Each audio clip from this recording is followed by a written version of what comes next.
स्वागत है आपका सिंपल वे के जीके ट्रिक में, जहां पर आज हम देखेंगे भारत के गवर्नर जनरल का पार्ट 2। ओके, देखिए लॉर्ड कैनिंग के बारे में जान लेते हैं कि भारत में कंपनी द्वारा नियुक्त ये अंतिम गवर्नर जनरल थे और ये ब्रिटिश सरकार के अधीन कार्य करने वाले प्रथम वायसराय थे।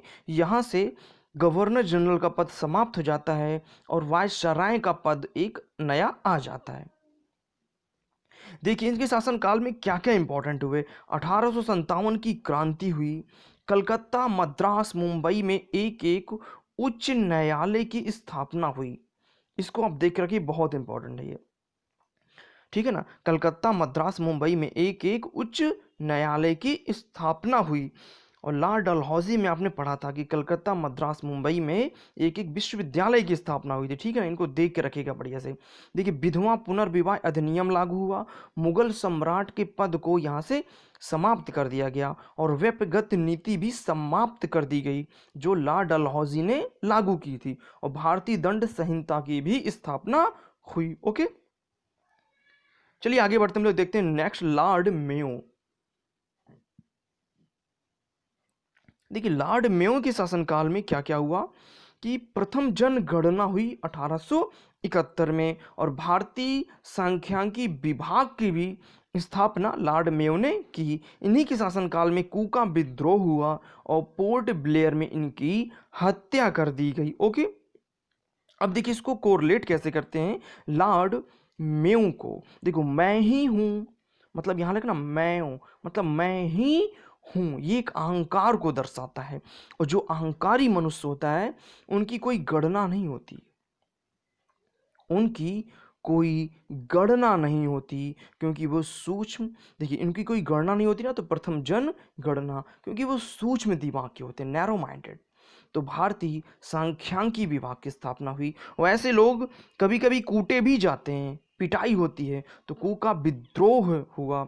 अब देखिए हो सकता है कभी कभी ना ऐसे लोगों की हत्या भी कर दी जाती है, तो पोर्ट ब्लेयर में इनकी हत्या भी कर दी गई। तो लॉर्ड मेयो कंप्लीट मैं ही हूं, अहंकारी है। ओके, चलिए आगे बढ़ते हैं, देखते हैं हम लोग नेक्स्ट, लॉर्ड लिटन। देखिए लॉर्ड लिटन के बारे में थोड़ा जान लेते हैं। ये एक प्रसिद्ध उपन्यासकार थे, निबंध लेखक थे, साहित्यकार थे तथा इसे ओवन मेरेडिथ के नाम से भी जाना जाता है, ठीक है। इन्होंने ब्रिटेन की महारानी को कैसर ए हिंद की उपाधि से सम्मानित करने के लिए भारत में दिल्ली दरबार का आयोजन किया था इन्होंने। ओके, अब देखिए इनके शासनकाल में क्या क्या इंपॉर्टेंट है उनको थोड़ा जान लेते हैं। देखिए प्रथम या पहले अकाल आयोग की स्थापना हुई जिसकी अध्यक्षता की थी रिचर्ड स्ट्रैची ने। ओके, वर्नाकुलर प्रेस एक्ट, ये भारतीय भाषा के समाचार पत्रों का प्रतिबंध था, वो भी लगा दिया गया। मतलब वर्नाकुलर प्रेस एक्ट लागू हुआ जिसमें भारतीय भाषा के समाचार पत्रों पर प्रतिबंध लगा दिया गया और भारतीय शस्त्र अधिनियम भी पारित हो गया। ओके, देखिए लॉर्ड लिटन को कैसे कोरिलेट किया जाए। देखिए लीटने, ले गए टन, आपको लग रहा होगा यहाँ पर थोड़ा दिख रहा होगा, लीटन ले गए टन, और टनों में क्या होता है, अनाज। अंग्रेज लोग जो थे टनों अनाज किसानों से ले गए टैक्स के रूप में। अब एक बात बताइए, अगर उनसे उनके पास आप टनों अनाज उनके ले जाएंगे उनका, तो एक तरीके से उनके पास तो अकाल ही पड़ जाएगा, वो खाएंगे क्या। तो उसी में ये एक ट्रिक है कि सारे किसान स्ट्रेस में आ गए, मतलब परेशान हो गए। ओके, तो पहला अकाल आयोग की स्थापना, स्ट्रेस में आ गए, उन्हें अकाल जैसा लगा, ये सब वो स्ट्रेस में आ गए और उन्हें अकाल जैसा लगा, तो यहाँ पर प्रथम अकाल आयोग की स्थापना। ओके, नेक्स्ट बढ़ते हैं हम लोग। अब देखिए वो बहुत गुस्से में थे, उन्होंने अंग्रेजों को वार्निंग दी कि अब ऐसा नहीं हो पाएगा, हम टैक्स नहीं देंगे। तो उन्होंने अंग्रेजों को वार्निंग दी, तो वर्नाकुलर प्रेस एक्ट। ओके, और फिर उन्होंने क्या किया, फिर शस्त्र उठा लिए, हथियार उठा लिया उन्होंने, तो भारतीय शस्त्र अधिनियम पारित हुआ। ओके, तो ऐसे आप इसे कोरिलेट कर जाएंगे और आसानी से इसे तैयार कर जाएंगे। आपको थोड़ी सी ना ये स्टोरी आपको माइंड में रखनी होगी, आपके माइंड पे ये स्टोरी याद आ जाएगी अगर आप इसे 2 बार देखेंगे। ओके, चलिए बढ़ते हैं हम लोग नेक्स्ट। देखिए लॉर्ड रिपन इनके शासनकाल में क्या क्या इंपॉर्टेंट हुआ इसे देखते हैं। देखिए इन्हें स्थानीय स्वशासन की शुरुआत की, इन्होंने स्थानीय स्वशासन की शुरुआत की, प्रथम नियमित जनगणना भी की, प्रथम कारखाना अधिनियम लागू हुआ, हंटर कमीशन की स्थापना हुई और इल्बर्ट बिल विवाद भी आया। ओके, और इनको जो है फ्लोरेंस नाइटिंगेल भारत का उद्धारक कहती हैं। ओके, अब देखिए इसमें ट्रिक क्या है।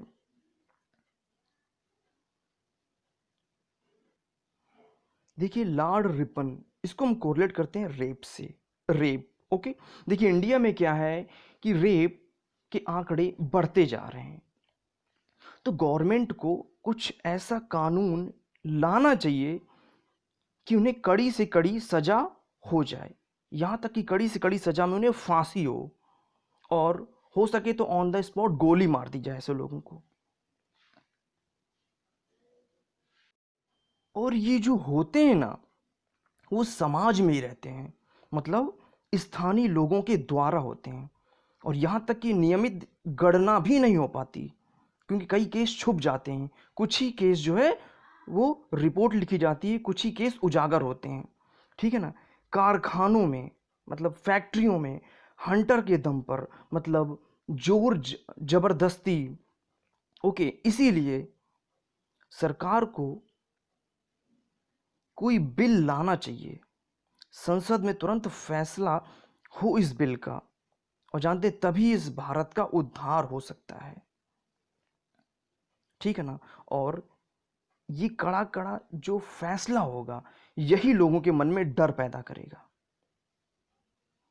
तो देखिए स्थानीय लोगों के द्वारा मतलब स्थानीय स्वशासन की शुरुआत, नियमित गणना भी नहीं कर सकते क्योंकि प्रथम नियमित गणना हुई, कारखानों में कारखाना अधिनियम लागू हुआ, हंटर के दम पे होते हैं, हंटर कमीशन की स्थापना हुई, बिल आना चाहिए संसद में, इल्बर्ट बिल विवाद, तभी भारत का उद्धार हो सकता है। भारत का उद्धारक कहा गया लॉर्ड रिपन को। ओके,